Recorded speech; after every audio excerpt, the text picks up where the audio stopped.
ಕುಣಿಗಲ್ ತಾಲೂಕು ಸಾರ್ವಜನಿಕ ಆಸ್ಪತ್ರೆಯ ಆವರಣ ಗಬ್ಬು ನಾರ್ತಾ ಇದ್ದು, ರೋಗಿಗಳು ಹಾಗೂ ಸಾರ್ವಜನಿಕರು ಮೂಗು ಮುಚ್ಚಿಕೊಂಡು ಓಡಾಡುವ ದುಸ್ಥಿತಿ ಇದೆ. ಆಸ್ಪತ್ರೆಯಲ್ಲಿ ಸ್ವಚ್ಛತೆ ನಿರ್ವಹಣೆಗಾಗಿ ಸರ್ಕಾರ ಲಕ್ಷಾಂತರ ರೂಪಾಯಿ ಅನುದಾನ ಕೊಟ್ಟರೂ ಕೂಡ ಸ್ವಚ್ಛತೆ ಕಾಪಾಡುವಲ್ಲಿ ಅಧಿಕಾರಿಗಳು ಮಾತ್ರ ವಿಫಲರಾಗಿದ್ದಾರೆ. ಆಸ್ಪತ್ರೆಯಲ್ಲಿ ಸ್ವಚ್ಛತೆ ಎಂಬುದು ಮರೀಚಿಕೆಯಾಗಿದೆ. ಏನಿವತ್ತು ಕುಣಿಗಲ್ ತಾಲೂಕಿನ ಸರ್ಕಾರಿ ಆಸ್ಪತ್ರೆಯಲ್ಲಿ ಮೂಲಭೂತ ಸೌಕರ್ಯ ತುಂಬ ಕೆಟ್ಟ ಮಟ್ಟದಲ್ಲಿದ್ದು, ಪಬ್ಲಿಕ್ ಟಾಯ್ಲೆಟು ಪಿಟ್ಗುಡಿ ಬಂದು ಇಲ್ಲೇ ಪಕ್ಕದಲ್ಲೆಲ್ಲ ಲೀಕ್ ಆಗ್ತಾಯಿದೆ. ಒಳಗಡೆ ಯಾವುದೇ ಥರ ಸೌಕರ್ಯಗಳಿಲ್ಲ. ಇವತ್ತು ಜನಗಳಿಗೆ ಯಾವುದೇ ಥರ ರೀತಿಯಾಗಿ ಮೂಲಭೂತ ಸೌಕರ್ಯಗಳು ಸಿಗ್ತಾ ಇಲ್ಲ. ಒಳಗಡೆ ಇರೋಂಥ ವಸ್ತುಗಳನ್ನ ಸರಿಯಾಗಿ ಉಪಯೋಗಿಸ್ಕೊತಾ ಇಲ್ಲ. ಮತ್ತು ಮತ್ತೊಂದು ಬಾರಿಯಾಗಿ ಹೇಳಬೇಕು ಅಂದರೆ, ಇಲ್ಲಿ ಪಕ್ಕದಲ್ಲಿ ಜನಗಳು ಬರೋ ಅಂಥವ್ರು ಇಲ್ಲಿಂದ ಕಾಯಿಲೆ ತಗೊಂಡು ಹೋಗ್ಬೇಕಾ ಅಥವಾ ಇಲ್ಲಿ ಹುಷಾರಾಗಿ ಬರಬೇಕಾ ಅದೇ ಗೊತ್ತಾಯ್ತಾ ಇಲ್ಲ ನಮಗೆ. ಹುಷಾರಾಗಬೇಕು ಅಂತ ಬಂದರೆ ಇಲ್ಲಿ ಟಾಯ್ಲೆಟ್ಗಳು ಮತ್ತು ಕ್ಲೀನೆಸ್ ಇಲ್ಲ, ಮತ್ತೊಂದಿಲ್ಲ ಮಗದೊಂದಿಲ್ಲ. ನಮ್ಮ ಕುಣಿಗಲ್ ತಾಲೂಕಿನ ಕೆಟ್ಟ ಪರಿಸ್ಥಿತಿ ಇದು. ಸಾರ್ವಜನಿಕ ಆಸ್ಪತ್ರೆಯಲ್ಲಿ ಯಾವುದಕ್ಕೂ ಸಹ ರೆಸ್ಪಾನ್ಸ್ಗಳು ಮಾಡ್ತಾ ಇಲ್ಲ. ಏನಾರ ಕೇಳಕ್ಕೆ ಬಂತು ಅಂದರೆ ನಿಮಗೆ ಯಾಕೆ, ನಿಮ್ಮ ಮಾತ್ರ ನೋಡ್ಕೊಂಡು ಹೋಗಿ ಅನ್ನೋ ಮಟ್ಟಲ್ಲಿ ಮಾತಾಡ್ತವ್ರೆ. ಇದನ್ನೆಲ್ಲ ನಾವು ಯಾವ ರೀತಿಯಾಗಿ ನಾವೇನೋ ಪ್ರಶ್ನೆ ಮಾಡೋಕೆ ಹೋಯ್ತು ಅಂದರೆ ಮತ್ತೆ ನಮ್ಮನ್ನೇ ಕೇಳ್ತಾರೆ, ನೀವು ಬಿಡಿ ಅದನ್ನು ಸುಮ್ಮನೆ ಇರಿ ಅಂತ ನಮ್ಮನ್ನೇ ತಣ್ಣಗೆ ಮಾಡೋಕ್ಕೆ ಬರ್ತಾರೆ. ಮೊನ್ನೆ ಒಬ್ಬರು ಪೇಷಂಟ್ನ ಕರ್ಕೊಂಬಂದಿದ್ದಾರೆ, ಅವ್ರಿಗೇನೋ ಹುಷಾರಿಲ್ಲ, ಏನೋ ಆಗೈತೆ ಅಂತ ಪ್ರಶ್ನೆ ಮಾಡಿದಾಗ ನಿಮ್ಗೆ ಯಾಕ್ರಿ ಅವೆಲ್ಲ, ನಿಮ್ದು ಎಷ್ಟೇ ನೀವು ನೋಡ್ಕೊಳ್ಳಿ ಅಂತ ಹೇಳ್ತಾರೆ. ಹಂಗೆ ನಮಗೆ ಪ್ರಶ್ನೆ ಮಾಡೋ ಅಧಿಕಾರನೇ ಇಲ್ವಾ ಯಾರಿಗೂ? ಡಾಕ್ಟ್ರು ಅವತ್ತಿನ ಡ್ಯೂಟಿಲಿದ್ದಂಥ ಡಾಕ್ಟ್ರು ನಿಮ್ಗೆ ಯಾಕ್ರಿ ಅವೆಲ್ಲ ಅಂತ ಹೇಳ್ತಾರೆ. ಕುಣಿಗಲ್ ಪಟ್ಟಣದ ತಹಸೀಲ್ದಾರ್ ನಿವಾಸ ಹಾಗೂ ಪೊಲೀಸ್ ವಸತಿ ಗೃಹ ಪಕ್ಕದಲ್ಲಿಯೇ ಸರ್ಕಾರಿ ಆಸ್ಪತ್ರೆ ಇದೆ. ಆದರೆ ಆಸ್ಪತ್ರೆ ಆವರಣದಲ್ಲಿರುವ ಶೌಚಾಲಯದ ಮಲದ ಗುಂಡಿ ಭರ್ತಿಯಾಗಿ ಹೊರಗೆ ಬರ್ತಾ ಇದ್ದು ದುರ್ನಾತ ಬೀರ್ತಾ ಇದೆ.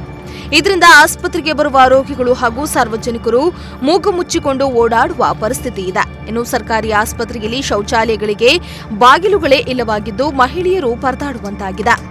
ಶೌಚಾಲಯ ನಿರ್ವಹಣೆ ಮಾಡುವಲ್ಲಿ ಸಿಬ್ಬಂದಿ ಫೇಲ್ಯೂರ್ ಆಗಿದ್ದು ಅಧಿಕಾರಿಗಳ ವಿರುದ್ಧ ಸಾರ್ವಜನಿಕರು ಆಕ್ರೋಶ ವ್ಯಕ್ತಪಡಿಸುತ್ತಿದ್ದಾರೆ.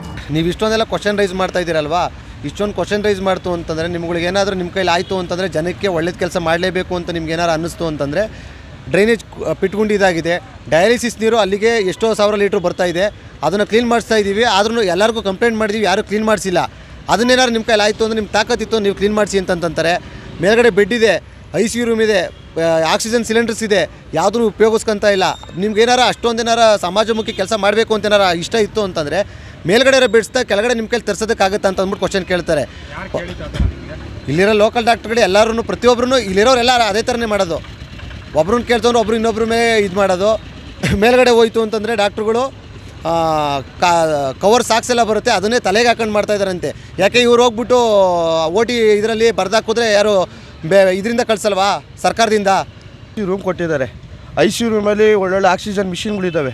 ಕಮ್ಮಿ ಅಂದರೂ ಕೋಟ್ಯಾಂತರ ರೂಪಾಯಿ ಬಂಡವಾಳ ಇದೆ. ಬೆಡ್ ಒಳ್ಳೊಳ್ಳೆ ಬೆಡ್ ಇದೆ, ಪ್ರೈವೇಟ್ ಬೆಡ್ಗಿಂತ ಚೆನ್ನಾಗಿದ್ದಾವೆ. ಯಾಕೆ ಯೂಸ್ ಮಾಡ್ಕೊತಾ ಇಲ್ಲ? ಸಮಸ್ಯೆ ಇಲ್ಲ. ನಮ್ಗೆ ಅದು ಬೇಕಾಗಿರೋದು. ನಮಗೆ ಏನು ಮಾಡ್ತಾರೆ ಅದು ಮಾಡ್ತಾರೆ ಗೊತ್ತಿಲ್ಲ. ಸಾಕಕ್ಕೆ ಇವರು ಲಕ್ಷಾಂತರ ರೂಪಾಯಿ ಖರ್ಚು ಮಾಡಿಕೊಂಡು ಇನ್ವೆಸ್ಟ್ಮೆಂಟ್ ಮಾಡ್ಕೊಂಡು ಈ ಥರ ದಂಧೆ ಮಾಡ್ತಿದ್ದಾರೆ. ದಂಧೆ ಮಾಡಬೇಕು ಅಂತಂದರೆ ಇಲ್ಲಿ ರೋಡ್ಲಿ ಇದು ಮಾಡೋಕೆ ಬರಲಿ, ಇಲ್ಲೇ ಇದು ಮಾಡಿಬಿಟ್ರಿ ಬಿಡಲಿ ಪೇಷಂಟ್ಸ್ಗಳೆಲ್ಲ. ಯಾಕೆ ಕರೆಸ್ಬೇಕು ಪೇಷಂಟ್ಸ್ಗಳನ್ನ? ಕ್ಲೋಸ್ ಮಾಡ್ಕೊಂಬಿಡ್ಲಿ. ಎಂತೆಂಥ ಸೌಕರ್ಯ ಇದೆ ಒಳಗಡೆ. ICU ಒಂದ್ಸರಿ ಬಂದು ವಿಸಿಟ್ ಮಾಡಿ, ಲಕ್ಷಾಂತರ ಕೋಟ್ಯಾಂತರ ರೂಪಾಯಿ ಮಿಷಿನರೀಸ್ ಎಲ್ಲ ತೊಗೊಂಡೋಗಿ ಇದು ಮಾಡಿದ್ದಾರೆ. ವೀಲ್ ಚೇರ್ ಇಲ್ಲ ಅಂತಾರೆ. ವೀಲ್ ಚೇರ್ ಹೊಸದಿನ್ನ ಕವರ್ ಬಿಚ್ಚಿಲ್ಲ, ಅದು ಬೆಂಡಾಗಿ ಬಿದ್ದಿದೆ. ಜವಾಬ್ದಾರಿ ಯಾರಿದು? ಈ ಗೌರ್ಮೆಂಟ್ ದುಡ್ಡು ಲೂಟಿ ಮಾಡ್ಬೇಕಂತಲೇ ಕಾಯ್ತಾ ಇದ್ದಾರೆ ಇವರು. ಇನ್ನು ಸರ್ಕಾರಿ ಆಸ್ಪತ್ರೆಯ ಮೊದಲ ಮಹಡಿಯಲ್ಲಿರೋ ರೋಗಿಗಳ ಬಳಕೆಗೆ ಸಿಗದೆ ತೀವ್ರ ನಿಗಾ ಘಟಕದಲ್ಲಿ ಪಾರಿವಾಳಗಳಿಗೆ ಆವಾಸ ಸ್ಥಾನವಾಗಿದೆ. ಜೊತೆಗೆ ಆಸ್ಪತ್ರೆಗೆಂದು ಕೋಟ್ಯಾಂತರ ರೂಪಾಯಿ ಖರ್ಚು ಮಾಡಿ ವೈದ್ಯಕೀಯ ಸಲಕರಣೆಗಳನ್ನು ನೀಡಲಾಗಿದ್ದು ಬಳಕೆ ಮಾಡದೆ ತುಕ್ಕು ಹಿಡಿತಾ ಇವೆ. ಸಾರ್ವಜನಿಕ ಬಳಕೆಗೆ ಸಿಗಬೇಕಾದ ಪರಿಕರಗಳು ಧೂಳು ಹಿಡಿದಿದ್ದು ಸಾರ್ವಜನಿಕರ ತೆರಿಗೆ ಹಣ ಪೋಲಾಗ್ತಾ ಇದೆ. ಏನಾದರೂ ಸಂಬಂಧಪಟ್ಟ ಅಧಿಕಾರಿಗಳು ಎಚ್ಚೆತ್ತುಕೊಂಡು ಆಸ್ಪತ್ರೆಯಲ್ಲಿ ಸ್ವಚ್ಛತೆಯನ್ನ ಕಾಪಾಡಬೇಕಾಗಿದೆ. ಅಲ್ಲದೆ ವೈದ್ಯಕೀಯ ಸಲಕರಣೆಗಳನ್ನ ಉಪಯೋಗಕ್ಕೆ ಬರುವಂತೆ ಮಾಡಬೇಕಾಗಿದೆ. ಶಿವಕುಮಾರ್, ಪ್ರಜಾಶಕ್ತಿ ಟಿವಿ, ಕುಣಿಗಲ್.